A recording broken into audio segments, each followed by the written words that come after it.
is Ryan Turner, and I'm a master of perception. So, like, the first scratch magazine I ever got, it was one of two. It either had the Neptunes on the front, and I remember they were talking, this is like when the Clones album might have came out or something like that. So it couldn't have been that one. I think it was the one with knots on the front, and he had the keyboard, and his tattoos, I guess, was a V on this hand and an A on this hand. And I was like, yo, like, this dude like lived around the corner from me when I was a kid. Like, that's just crazy being able to see somebody from where you're from on a magazine. Like, every Virginia producer had the cover of Scratch, Timbaland knots, the Neptunes, and I wanted one. New goal. Get in the Scratch magazine, get on the Scratch magazine, get a cover, something affiliated with Scratch magazine, so I could say, I'm in the Scratch magazine. Fuck you. What you gonna tell me? I'm in the Scratch magazine. But you know, that joint, they shut that joint down. That shit hurt my heart when I realized that it won't no more Scratch magazines coming around, because you got to read everything about these people. And these are people that you look up to naturally because they're in the craft that you want to perfect, that you want to be a part of.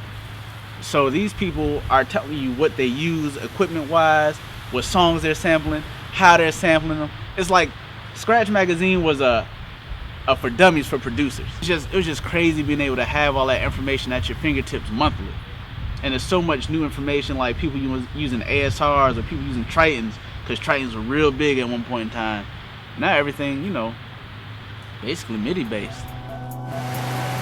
TheKitchenFeed.com, exposing the unexposed. Motherfucking feel like Masters of perception goes, you know what I mean? It's like, perception is reality to everybody.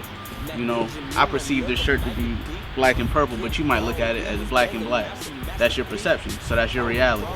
And that's how it goes with anything. So as far as it's concerned with hip hop, perception, your feeling determines your perception. If a song is playing and it's a high energy song, you don't get sleepy. Your mood matches that music. If you're playing a record that might be sampled and it might have a real laid back feel, guess what? You gonna naturally lay back because that's your environment at that point in time. And that's how I feel like, you know, a producer can be a master of perception, because with one record, you can change how a whole vibe is. You put a whole bunch of people in a room and you turn on a whole bunch of trap music, everybody gonna start bouncing around. That's where it's really at, because not anybody can make beats, because it's not true. But okay, you're a producer, you made a couple beats, cool. But I was always taught, like, okay, how can you benefit from it? Cool, you can get a monetary benefit, you might get popular, that might make you cool. Okay, that's fine, right? How's that really benefiting you? You know what I mean? But then when you make yourself more visible, like right now, I'm wearing the local company's clothing. So I'm gonna show them this interview and like, yo, you could have this shirt and about 10 more interviews. What y'all gonna do for me? That's all it is. That's all it is. Trying to get somebody to give you something off of who you are. And that way you end up almost living for free. Like, if you got clothing company sponsoring you, okay, cool. Now I got a rack of shirts that I got for free. Like you said, Harry probably got Scion. I guarantee you he might not drive a Scion, but he got one somewhere. Why? Because they made him drive it. Here, this is yours. Who else got sponsorships? Like, you'll notice a lot of celebrities are doing more endorsements. And it's not just sneakers anymore. It's Shaq doing Gold Bond, Blake Griffin doing Kia. People are paying for musicians to sponsor their stuff, even if it has nothing to do with music. It's just like a jungle gym, you feel me? Like, you know how a jungle gym is like a dome. And you can climb up, you can climb left, you can climb right, you can hang off the inside. That's how this goes. If you want, sure, you can go just straight up and you just make beats. But why not go off to the left and try and get some free clothes? Go off to the right, try and get some free audio products. Go off diagonally to the left, or start dangling, and now you dangling because you got a rock climbing membership through a gym that wanted to sponsor you because they like the beat. Why not? These clothing companies don't just make clothes. Like, clothing companies, like, I got Nike workout gloves for when I lift weights, so I don't scuff my hands up because my girl don't like it. I got a dude that works for Vimma or Verve or whatever that is, and I did an internet promo commercial for him. I got a whole case of this orange stuff.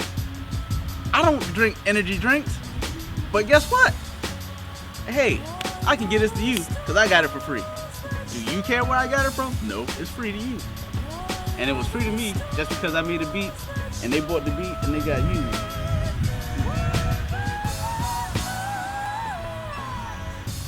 Master perception. You're not gonna play some turn up for somebody that's looking for a story because that's not, you're gonna alter their whole perception of what they're trying to do. You have to match that artist's mood.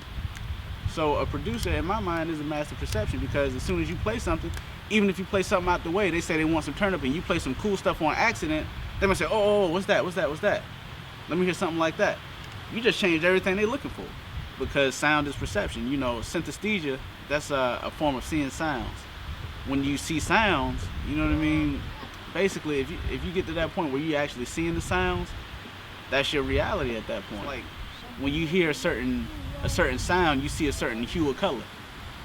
Certain sounds make you see everything as if it has like a brown tint. Like for me, if I listen to something like Al Green or something along those lines, everything turns into this. You know, now I'm sitting like this because I'm chilling.